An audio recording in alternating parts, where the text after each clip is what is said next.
Olá pessoal, nessa videoaula a gente vai fazer um exercício de compactação de solo em campo, tá?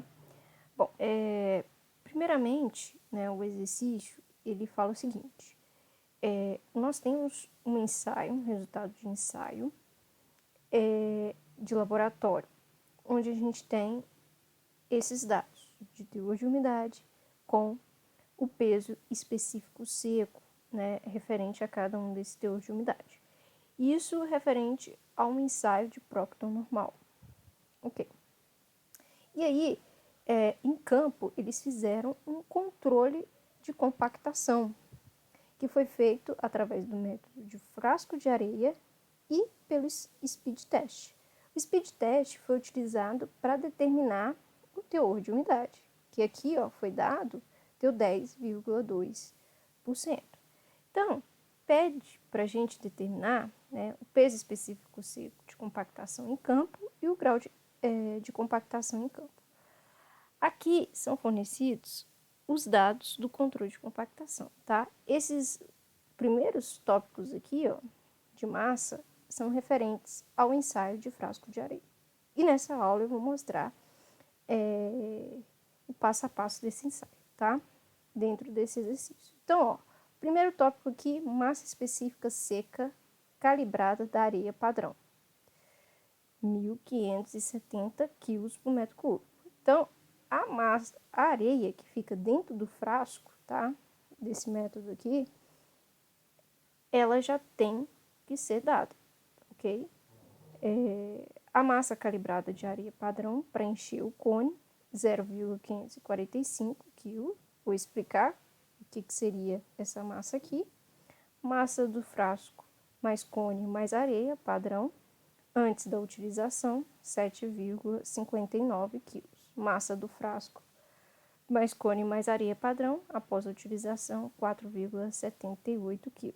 Massa do solo úmido retirado do furo, 3,07 kg.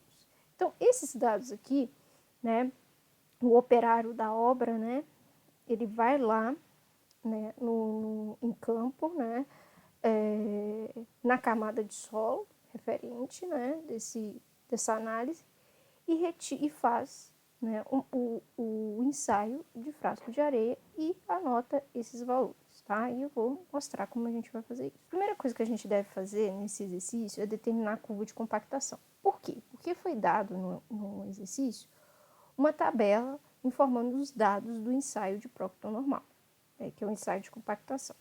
Então, a gente deve pegar esses valores, traçar a curva de compactação e obter o valor de máximo, né, da densidade máxima e do teor ótimo. Então, aqui eu já tracei essas curvas, essa curva, tá?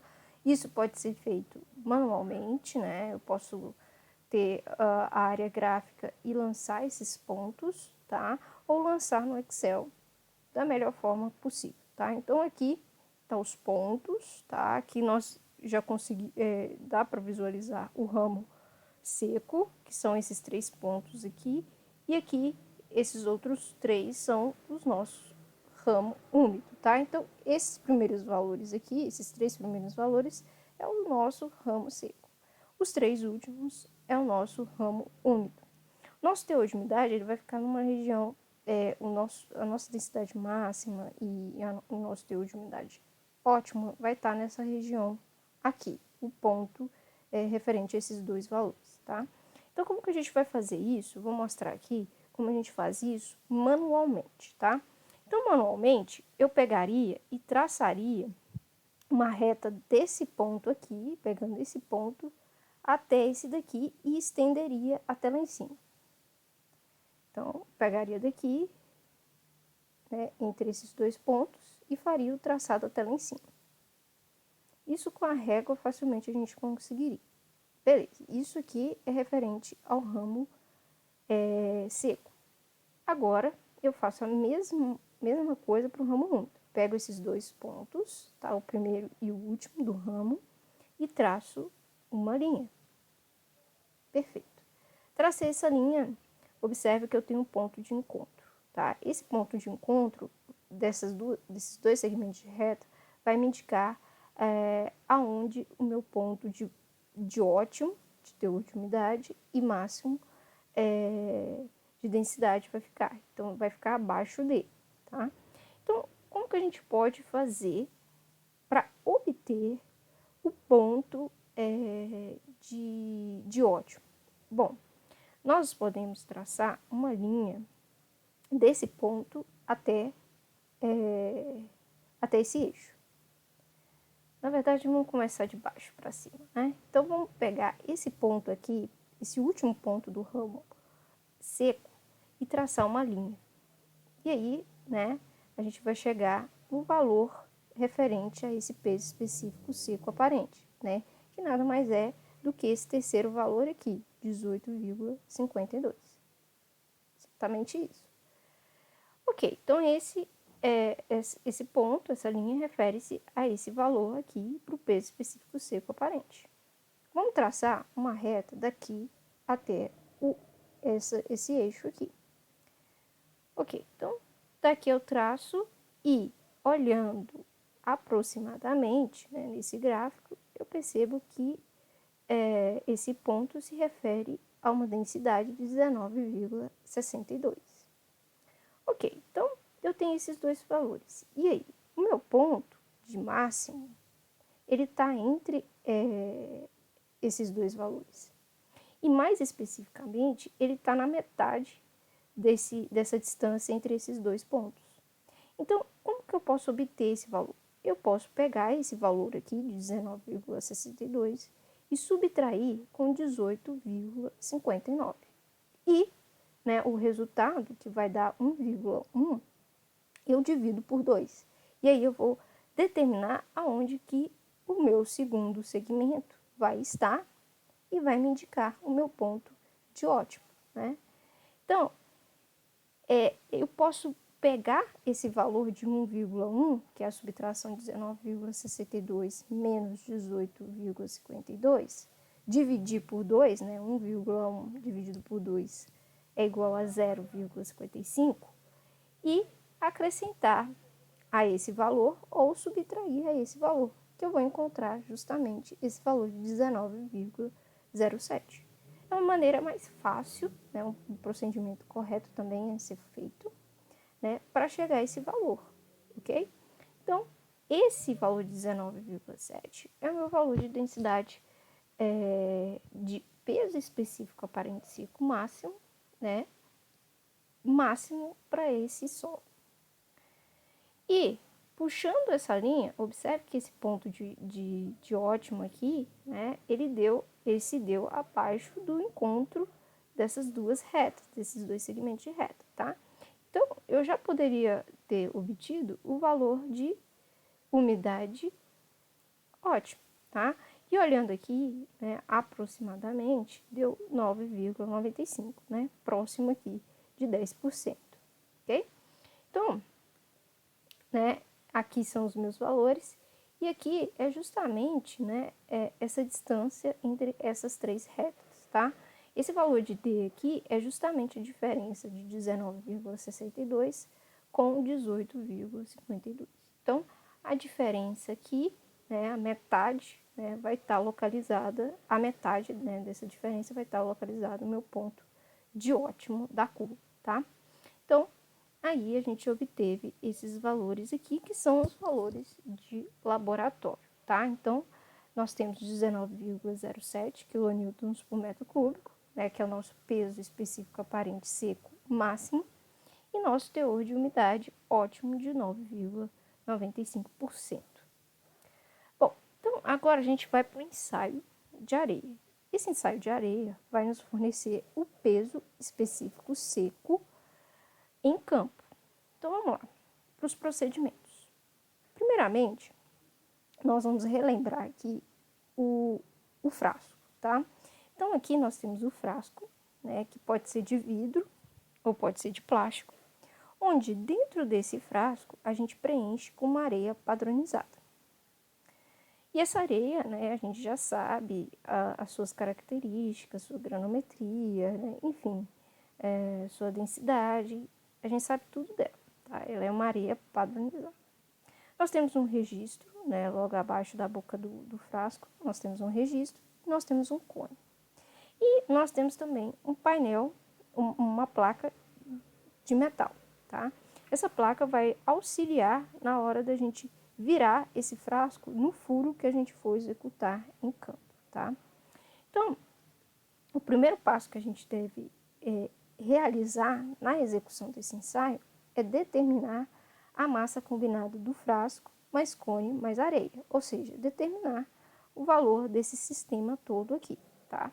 Que seria justamente minha massa M1, que seria isso aqui tudo, tá? Eu vou pesar, não de cabeça para baixo, tá? Virado para cima, a boca do frasco, tá? E peso ele, ok? E eu obtenho M1. Esse valor de M1 já está lá no enunciado do nosso exercício, tá? Que é justamente a massa do frasco mais o cone mais a areia antes da utilização no ensaio. Então, nós temos a massa e nós temos também a massa específica dessa areia, que também foi dada no enunciado, tá?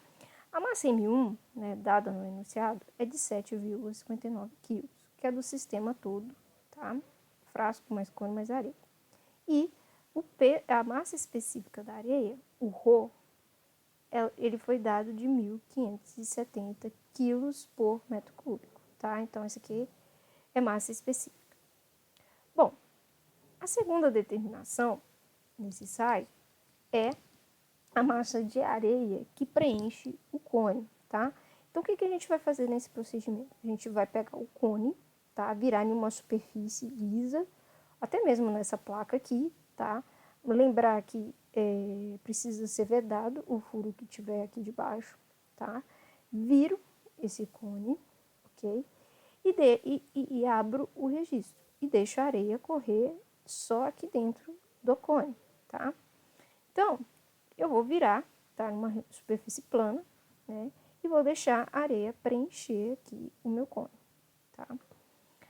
Bom, então o cone, né, vai ser preenchido pela areia, desculpa, e eu vou obter esse valor de massa dessa areia. Como que eu faço isso? Bom, se eu tiver feito numa bandeja, né, fechada, né, lisa, assim que a minha areia descer, né, é bom um frasco transparente porque dá para ver a areia descendo, né? Assim que ela para o movimento, cessa o movimento, né, de queda, e eu percebo que está tudo preenchido, não há mais movimento da areia, eu fecho o registro, né, retiro esse cone, pego essa areia que ficou aí, né, retida na bandeja e peso. E aí eu obtenho esse valor de massa, tá? E no caso, o enunciado já deu esse valor, que é de 0,545 quilos, tá? Então eu guardo esse valor, anoto esse valor. Bom, e aí eu reponho essa areia que eu pesei, né, que ficou no cone, de volta no frasco, tá? Eu tenho que manter meu sistema íntegro, né? Não posso ter perdas. Então, eu vou para o furo em campo, né? Em campo, né, o operário, ele vai executar um furo, né, na camada compactada, e ao executar esse furo, ele vai retirar esse material que ele fez, o furo, né? Então, ao escavar aqui, ele guarda o material escavado e pesa. Então, a gente vai determinar a massa de solo escavado, que é o nosso M3, tá? Então, esse material que foi retirado para executar o furo, a gente pega e pesa, tá? E aí, no caso desse exercício, essa massa M3 foi de 3,07 kg. Então, a gente guarda esse valor também, anota esse valor também. Bom, o próximo procedimento é virar esse cone, né, esse frasco, dentro do furo, tá? Então, eu pego o frasco, né, e viro ele no furo que eu acabei de abrir. E aí, eu deixo a areia descer, né, deixo ela preencher todo esse furo aqui, tá? Então, eu abro o registro, deixo a areia descer, e assim que eu perceber que a areia parou de descer, eu fecho o registro, tá? E aí, eu retorno o meu sistema para o lugar, tá? E faço a medida do do peso da massa desse sistema aqui, né, que é o sistema frasco mais cone mais areia, após a execução do ensaio, tá? Então, é a minha massa M4, tá?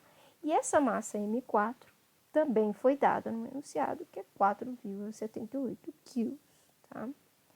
Ok, mas e a massa de areia que ficou no furo?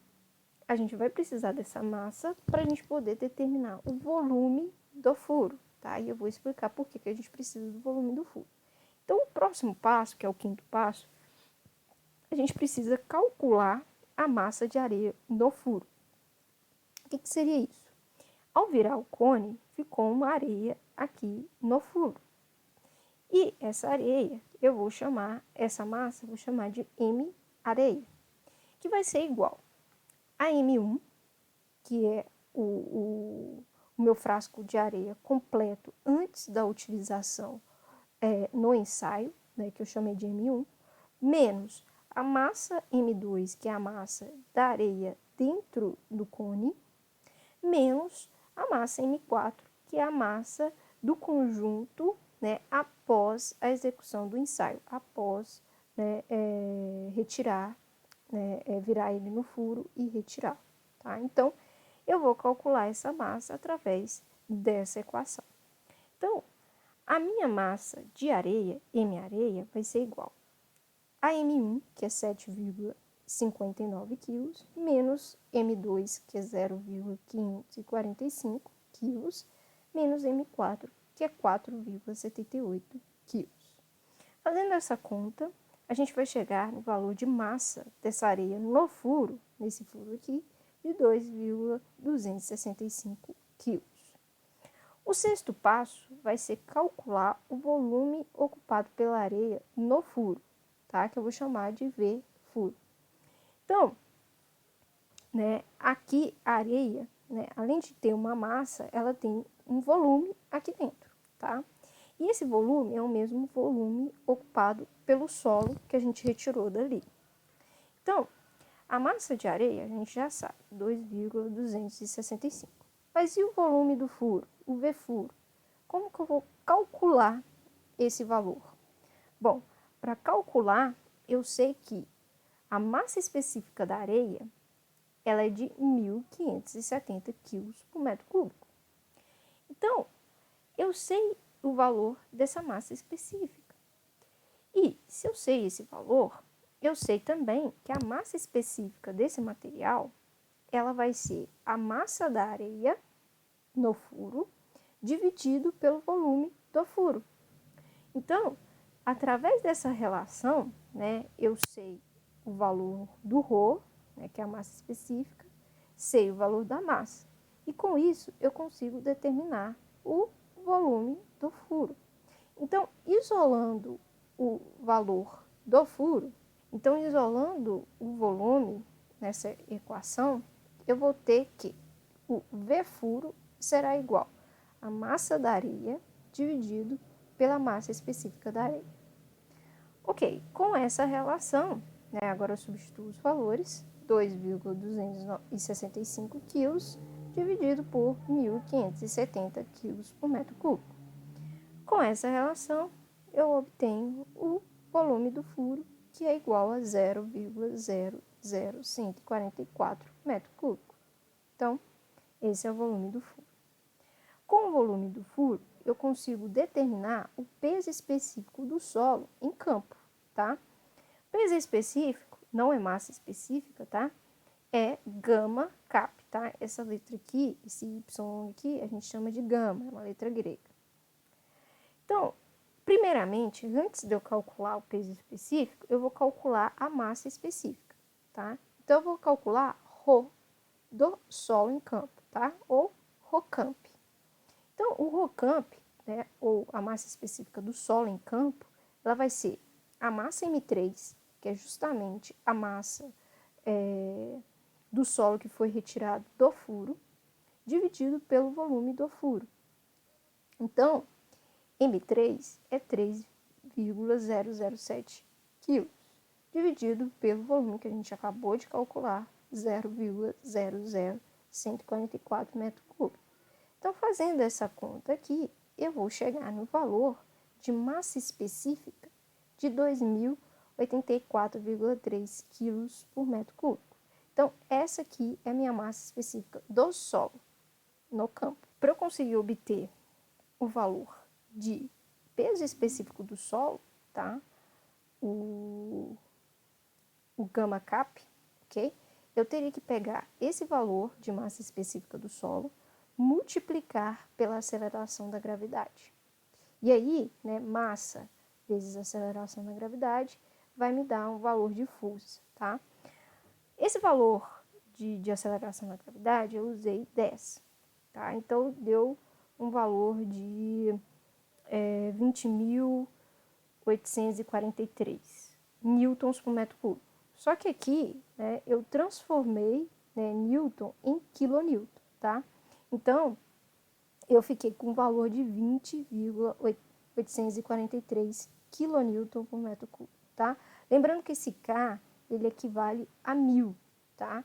Então, é simplesmente eu peguei aqueles 20.843 e dividi por 1.000 para obter esse valor em quilonewton, tá? Transformei em quilonewton para ficar compatível com o valor que a gente obteve no laboratório, tá? Bom, o oitavo passo é calcular o peso específico do solo seco em campo. Eu preciso desse valor, né, para fazer o controle de compactação. Então, é o nosso gama de cap. Então, isso se refere à letra A do nosso exercício. Então, ele quer o peso específico seco de compactação em campo. Antes de mais nada, eu preciso, né, ter o meu valor de umidade do solo, tá? E esse valor de umidade do solo, que foi obtido em campo pelo ensaio de speed test, resultou em um valor de 10,2%, tá? Então, esse é o valor de teor de umidade no campo. O meu gama D cap, ele vai ser calculado como o peso específico do solo, né, o gama cap que a gente acabou de calcular, dividido por 1 mais o teor de umidade. Então, eu vou ter que 20,843 dividido por 1 mais 0,102. Lembrar que o teor de umidade eu tenho que transformar essa porcentagem em um número, tá? Só dividir por 100. Então, fazendo essa relação, eu vou obter que o meu peso específico seco de compactação em campo deu 18,91 kN por metro cúbico. Ok, então, eu tenho o valor de campo. Então, eu posso agora passar para o controle de compactação. O controle de compactação vai fazer... vai comparar esses valores com o que a gente obteve em laboratório, tá? E um desses valores, né, de controle de compactação é o grau de compactação em campo, né, que é o nosso GC. Bom, a gente teve lá, no primeiro momento do exercício, a curva de compactação, né, com os resultados em laboratório. Então, a gente obteve o gama D do laboratório, 19,07 kN por metro cúbico, e o teor de umidade ótimo igual a 9,92%, tá? Então, o meu grau de compactação, o meu GC, ele vai ser igual ao peso específico seco em campo dividido pela meu peso específico seco de laboratório, multiplicado por 100, tá? Que deve ser dado em porcentagem. Então, eu tenho que 18,91 dividido por 19,07 multiplicado por 100 vai dar um valor de grau de compactação de 99,2%. E aí, o que eu faço com esse valor? Eu tenho que comparar. E aí, a gente fala que a compactação está coerente, né, quando esse valor de GC for maior ou igual a 95%. E como esse valor deu 99,2%, ele está dentro, está de acordo. A próxima coisa que a gente deve checar para ver se a nossa compactação está correta é o teor de umidade, tá? Então, o teor de umidade ótimo deu 9,92%, tá? Para eu ter para eu saber se um campo está coerente, é só eu pegar aquele valor que foi dado no enunciado, de 10,2%, e comparar com esse daqui. Como assim?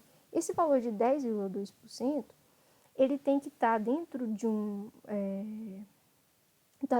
valor de teor de umidade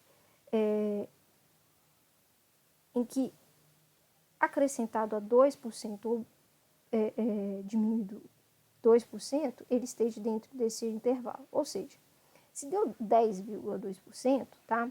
Meu teor de umidade deu 9,92%. Se eu acrescentar 2% aqui, eu vou ter um limite máximo de 11,92%, tá? Então, meu limite máximo de compactação em campo, tá, é de 11,92%. Ou seja, o meu teor de compactação que a gente obteve em campo, que foi 10,2%, está dentro, né, está abaixo, né, desse valor máximo e está dentro do permitido. Então, eu não preciso modificar, né, a compactação em campo, né, não preciso jogar água na minha camada, tá, ou realizar a compactação novamente, tá. Então, com esses valores, eu já posso passar para a próxima camada de compactação, tá? E aí fazer a próxima camada, né, com todos aqueles procedimentos e novamente realizar o controle de compactação, tá? Então, esse, né, é o último exercício desse capítulo, dessa parte de compactação, ok? Então, até a próxima.